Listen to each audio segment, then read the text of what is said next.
E o pior, e daí quando eu quero manipular a realidade, isso é magia. Pode ser usado através da tecnologia ou através de... Porque a tecne, né, o conceito de tecne é qualquer conhecimento que você aplica para chegar a algum fim. Então a gente tem hoje em dia, né, um paradigma moderno que tecnologia é algo que envolve computador. Não, é uma sabedoria, é um conjunto de sabedoria que você aplica em alguma coisa. Não necessariamente numa máquina. Não. Então magia é uma tecnologia. Ah, é? Entendeu? Tem o livro de Salomão. Depois a gente vai voltar pro Bilderberg, tá? Que a gente tá fazendo... aqui não me para que senão você me deixa... Vamos nisso, o trem descarrilhado aqui. Vamos... Mas a Clavícula de Salomão, tá? Que é um livro que não é de Salomão, da autoria, não? Mas não.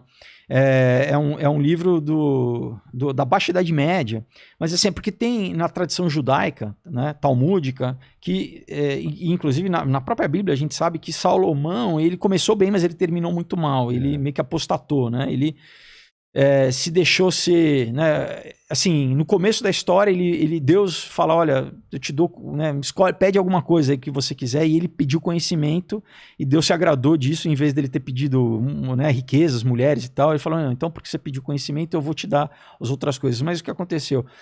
Ele teve mais de 1000 mulheres, ele teve, tipo, se não me engano, 700 esposas e 300 concubinas, uma coisa assim, enfim, e que as mulheres começaram a introduzir, né, ele ao culto pagão ao ponto dele queimar um dos filhos dele, né? Então, quando a gente lê o Velho Testamento, tinha essa grande questão desses seres, essas entidades que pediam vida humana como sacrifício, porque, né, o sangue a vida está no sangue. Por isso que toda essa mitologia do vampiro, né? Porque né, a vida está no sangue. Então pediam, né? Então Moloque, né? Shamash, você tem, né, tem vários tipos de Baal, que na verdade Baal quer dizer senhor, mas vários tipos de Baal, né? Baal, Opir e tal, vários tipos de Baal.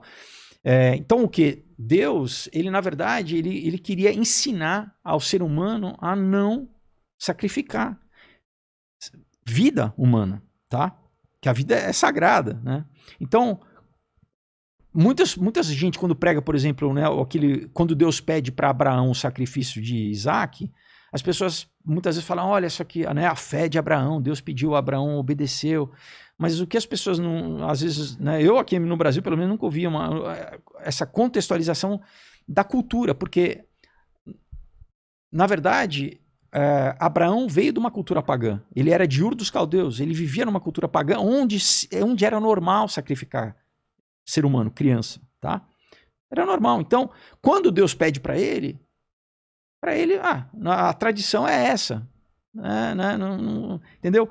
Deus estava fazendo tipo um psicodrama com ele para ele entender que não, comigo, na minha aliança, né? Não existe isso. Não existe isso, tá? Para ele já descolar da tradição dos pais dele. Então, porque se a gente, né, retorna um pouco assim, Deus escolhe Abraão, né, e fala assim, eu vou criar um povo, né, que virou, né, o povo judeu, mas Israel, na verdade, né, porque o judeu é da tribo de Judá, né, mas Israel, para ensinar como eu quero me relacionar com o ser humano, porque houve uma degringolação, né, do culto mesmo, de como que o ser humano se relacionava com Deus. Então ele fala isso depois, né? Isso já passou Adão, Eva, já passou, né, Caim, Abel, já passou Noé, já aconteceu um monte de coisa. Milênios já se passaram até a gente chegar ali, né? Torre de Babel já aconteceu, enfim. Então é Deus falando assim, eu vou criar um povo para servir de exemplo para as outras nações, inclusive, né, ele fala para Abraão, olha, em ti serão abençoadas todas as nações da terra. Então a igreja, o conceito da igreja já está embutido aí, né? Porque às vezes também, né, os meus irmãos judeus, eu inclusive tenho um tracinho também de sangue judaico, assim, eles são muito exclusivistas, né? Não, somos os povos escolhidos, tudo bem, mas Deus quer alcançar, né, a humanidade. Mas ele criou, né, um pacto, né, uma aliança, um covenant, né, com Abraão. Ele creu, né? Por isso que ele foi justificado, né? A justificação dele é pela fé. E ele tinha que começar a ensinar Abraão, olha, como é que a gente vai se relacionar? E isso é um ponto capital, que já é... Então ele tinha a promessa do filho, né? Ele tinha, durante anos, eles queriam ter filho, né? Eles e Sara, né? Depois, enfim, ele, né, tem toda a questão da fé, tem todo, a gente consegue tirar um monte de ensinamento dessas histórias, né? Mas depois que ele tem um filho, esse filho de tantos anos, né? Se eu não me engano, ele tem um filho com 100 anos, uma coisa assim... Deus pede para ele o filho. Daí você fala, pô, mas que Deus sádico, né?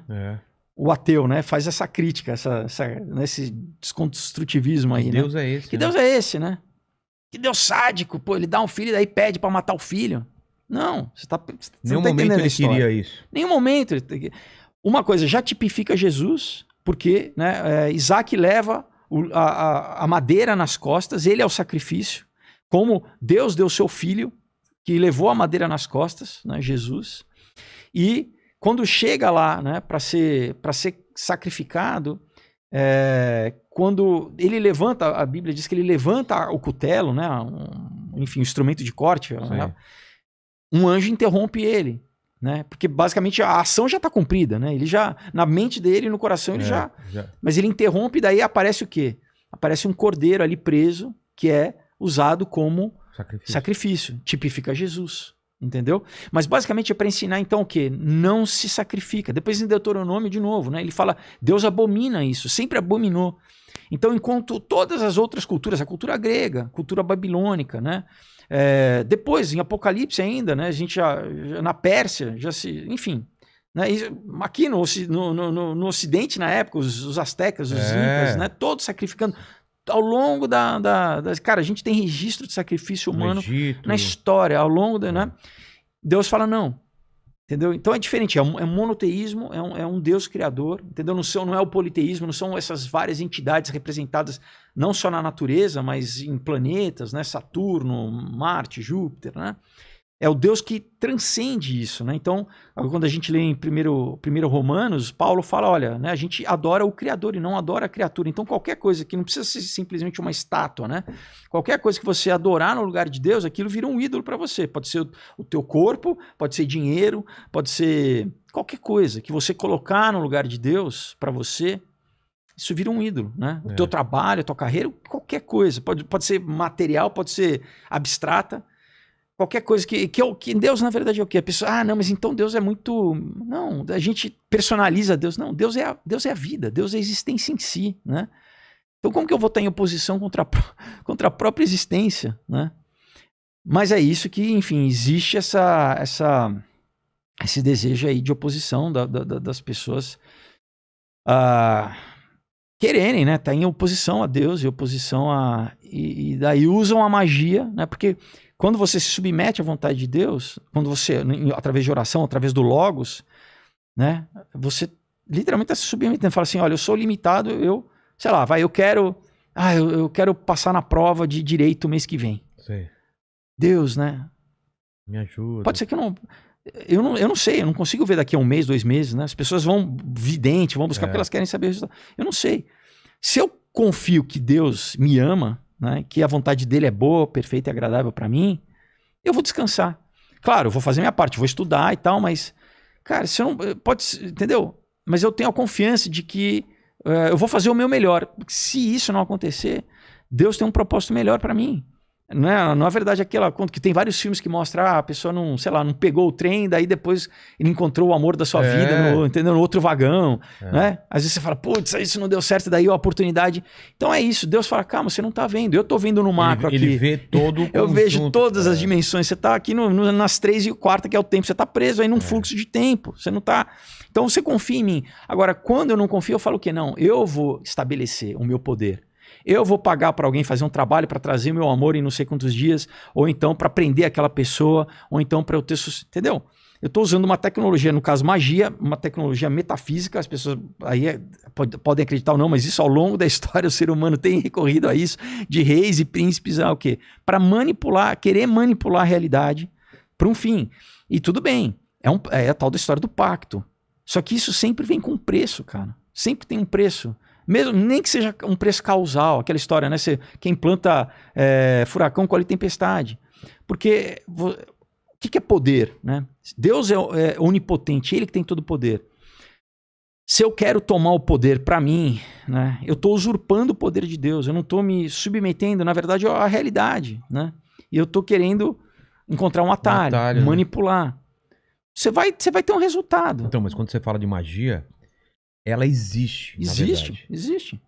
É tipo de um atalho. É uma pessoa, em vez de falar com Deus e esperar o tempo de Deus, fala: não, eu não tenho paciência, eu quero eu controlar a realidade e tentar burlar as leis que Deus colocou. Então, o que eu faço? Eu, através de um feiticeiro, ou alguém que tenha essa conexão com espíritos, ou com demônios, ou com seja lá o que essa pessoa diz, ela vai me dar uma previsão de futuro, vai alterar o futuro, e isso existe. Isso existe. Mas não é contra Deus isso? Como que Deus permite isso? Porque Deus não nos fez robôs. Não, como permite que essas pessoas tenham essa vantagem, entendeu? Não, Você entendeu? Não, mas ele permite, vamos dizer... Por exemplo, a gente tem que entender que existe uma vontade permissiva de Deus. Você vai entender. É o lance de estudar para passar na prova, certo? Então, digamos que eu tô rezando para Deus, orando para Deus, e você vai num negócio fazer um trabalho para você conseguir passar. Qual é essa diferença? O que você tá fazendo no mundo espiritual? O que é? O que você explicar em cima desse exemplo? Eu tô literalmente isso, buscando.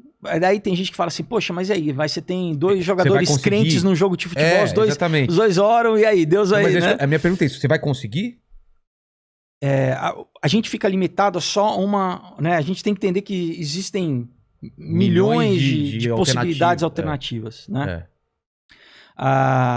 Pode influenciar no jogo essa sua busca desse atalho?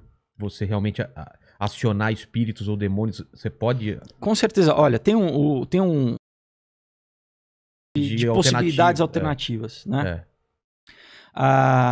Pode influenciar no jogo essa sua busca desse atalho? Você realmente acionar espíritos ou demônios? Você pode... Com certeza. Olha, tem um autor alemão chamado Goethe, tá? Que tem um livro chamado Fausto, que na verdade, né, alguns escritores escreveram sobre esse... É quase que não é uma mitologia, mas é quase que uma fábula. Que é o quê? Esse cara que é um cientista, isso, né? Ele escreveu no século XVIII. Que ele escreve de um cientista da Idade Média. Um cientista, um alquimista, na verdade, né? Porque alquimista e cientista é tudo a mesma coisa, né? É tudo isso. Você manipula a matéria. E ele faz o quê? Ele faz um pacto com Mefistófeles, que é, na verdade, né, é o Hassatan, que é o... Né, Satanás, no original, no hebraico, não é um nome próprio. Ele significa o opositor, ou adversário. Né? Enfim, então, literalmente isso. Ele vende a alma. Né? Essa história de escrever com sangue. Né? E o quê? Basicamente, conhecimento é uma forma de poder. Né? Se eu quero preservar minha vida, é uma forma de poder. No última questão é poder, tá? Quando a gente, né, vai afunilando, abstraindo, é poder, né? Poder fazer o que eu quero, né? Poder ter dinheiro para fazer o que eu quero, poder ter o dinheiro para, né? Ou poder conquistar a mulher que eu quero, poder, né? Enfim, é poder. Então é basicamente isso, né? E é isso, é você não se submeter ao tempo de Deus, ao processo de Deus, ao que Deus tem para te ensinar naquele processo, né? Porque, novamente, a gente está preso temporalmente aqui, né? O tempo é a coisa que a gente sofre efeito aqui, né? E a física fala, segundo a lei da termodinâmica, que tudo... Então, muita gente, né, fala, evolução, estamos evoluindo. Não, a gente tá degringolando, a natureza toda está decaindo.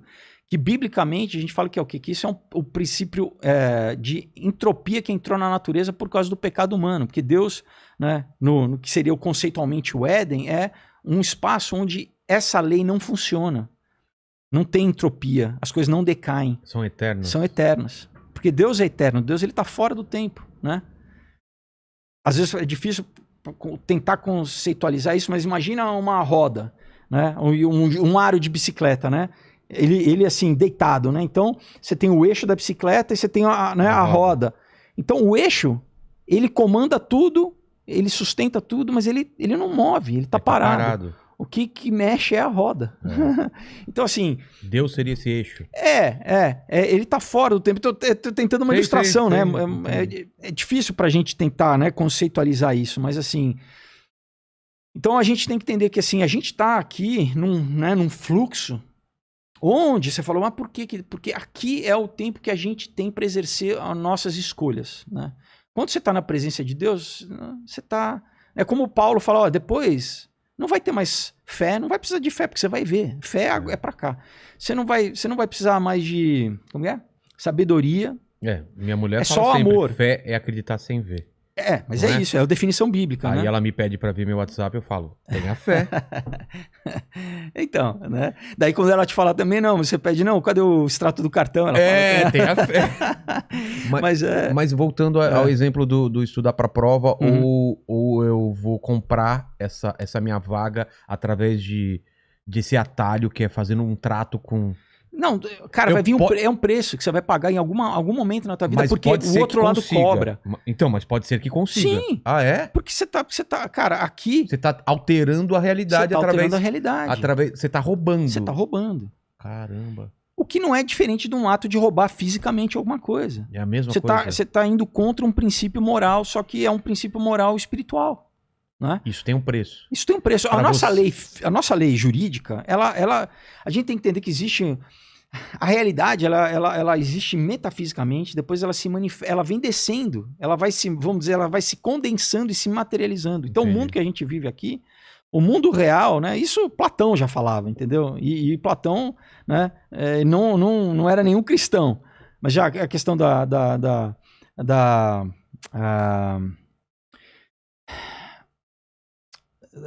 teoria das formas, né? Enfim, do Platão, por exemplo, que a ideia de uma cadeira é eterna e não uma cadeira em si. Essa cadeira aqui, ela vai desminguir daqui a sei lá quantos anos. Sim. A ideia da cadeira, ela é permanente, né? Então, nesse sentido,